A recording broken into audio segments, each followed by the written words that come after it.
everyone, this is Cody Lee of BlackCatBooks.org, author of I the Dragon, Cruel and Beautiful Rabbit Hole, Lore and Frey, and the upcoming Jaw of the Dragon. So I've been talking a lot about the Switch Pro thing and how YouTubers are backtracking on this. I really do want to make this more publicly known because this is something I really think needs to be understood by the general community, is just how these people, ReviewTechUSA, SpawnWave, Digital Foundry, are backtracking statements they previously made in order to make some new narrative up out of whole cloth and push some new agenda. And in this case, this is a very conspicuous, blatant one that I fear that people aren't catching on to enough. I know people in my community have talked about this. I know I've talked about this to a certain extent, but the thing that bothers me is that, they keep doing it over and over and over again, and I'm not sure when it's going to stop. Obviously, we know, there are people who are noticing, who are picking up on this, but they aren't really talking about this. So what's happened? What's happened over the past couple of days? Well, recently, a large number of people in the game leak sphere, people like Liam Robertson, like Rich from ReviewTechUSA, Digital Foundry, but the SpawnWave guys, apparently, a lot of people who cover Nintendo Switch Pro news have released statements saying that, they were actually right about Switch Pro. The justification being is that, we were reporting on a product that was in development, but now it's been canceled, and now we can expect a new next generation piece of Nintendo hardware. It is clear damage control. You can look at these older videos, the stuff they put up about the Switch Pro. It's not hard. You can go to their channels, type in Switch Pro, and then find years and years worth of content of them saying the Switch Pro would be out that year or the year afterward, right? It would be out soon. I posted one on my channel. I shared a video of Digital Foundry claiming the Switch Pro was be coming out very soon, 3 years back. And I've been talking about this for a long time, but these guys have officially backtracked on the Switch Pro. The narrative is dead. It's over. But now they're moving on to something else. The same people who tried to convince you that the Switch Pro was real is now trying to convince you that their rumors regarding the next piece of Nintendo hardware are real, right? They've moved past the mid-gen Switch upgrade and are now talking about the next piece of Nintendo hardware.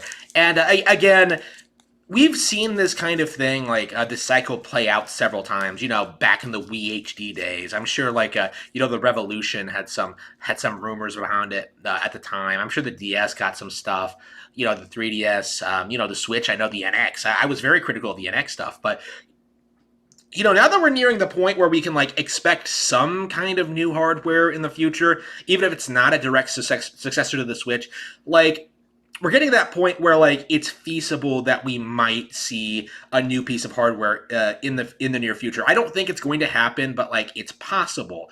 But the thing is, it's something that everybody knows. It's something everybody is attuned to. People like ReviewTechUSA saying that Nintendo is planning to put out a new piece of hardware. That isn't news. That isn't news at all. Everyone already knows that. You fat stoned piece of shit. Come on. Report on actual tech news, okay? Announcements companies actually make. And that's the thing here, is that this information isn't coming from actual companies. It's coming from very, very skeptical sources that I wouldn't trust at all.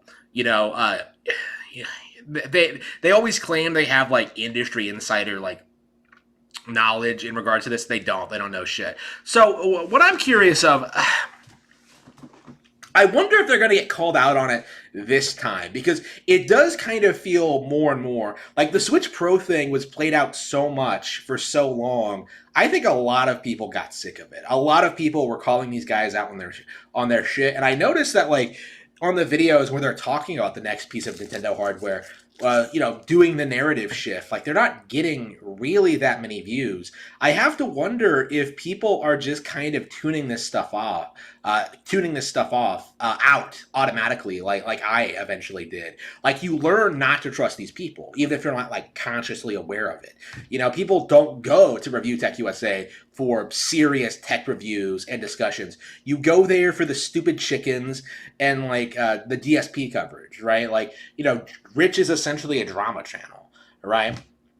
Like you don't go to Digital Foundry for like actual serious tech talk. You go to see them like shit on Switch games and like pretend that PC gaming is like the master race or whatever, right? Like these are the YouTubers like this kind of thing, making up like information about like upcoming pieces of hardware. Like this is an instrumental part of their business. It's like the only reason I would say they've stayed relevant for so long is just like grifting off of every possible controversy they possibly can. We saw this with the Bayonetta thing, with the voice actor controversy, and then later with the relationship thing, and now with the game itself. Like it never ends with these people. Like I've been saying this over and over again, but like there's nothing really that Nintendo could do to make these people happy. They could release like a new next gen like Super Switch tomorrow, and these guys would like be claiming, okay,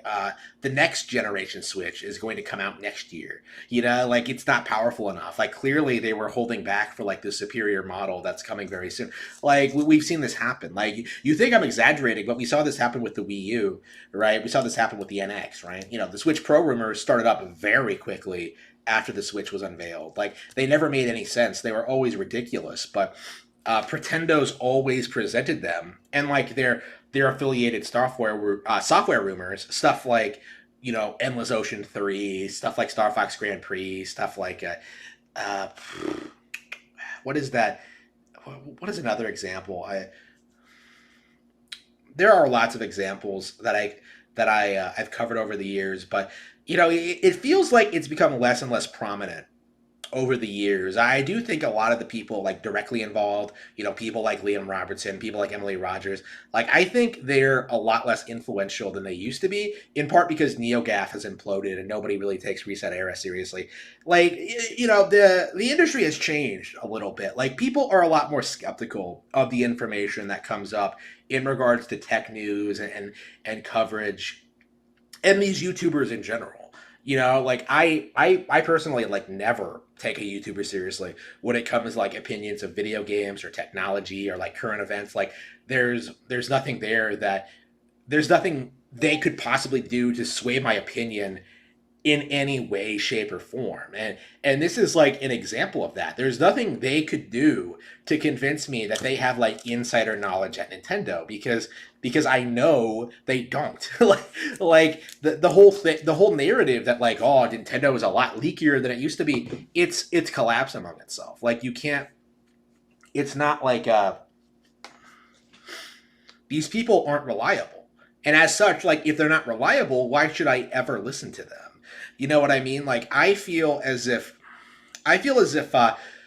the Switch Pro rumors hopefully will be the last barrage of like fake Nintendo news we get from these communities.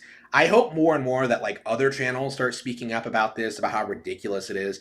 I'm not sure how likely that is, because I've been talking about this stuff for years, and only recently has it felt like people are actually watching my content and talking about some of the points I've made. And I personally don't feel I've been making like all that good content when it comes to the gaming sphere in a long time, since like before the Switch came out. I would say, like, I think my peak was like back in like the mid Wii U days, when I was talking up all these like great obscure Wii U gems, like the games that everyone else said were broken or unplayable were great. Honestly, I I I don't know if anyone else is going to like call these people out or what have you, but we'll have to see. We'll have to see just what happens going forward.